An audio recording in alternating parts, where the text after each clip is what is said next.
So I would just like to give you an update of our kubo for the dogs. This is what it looks like right now.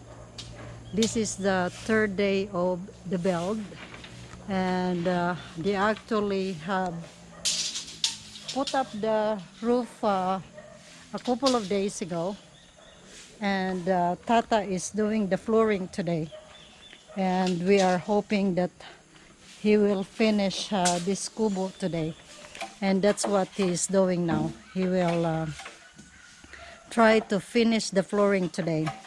So the sides of this bamboo will be of kalakat.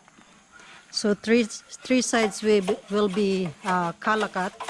This side here, and this side, and on the back. But the flooring will be made of bamboo.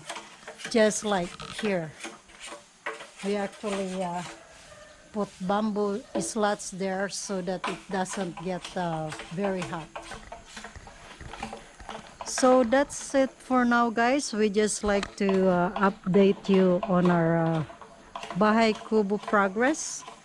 And thank you very much for subscribing and watching our channel. I'll give you another update when the job is complete, and I will also give you the cost of how much it cost us for the whole build. Thank you very much, and hope to see you again in our next video. Thank you very much.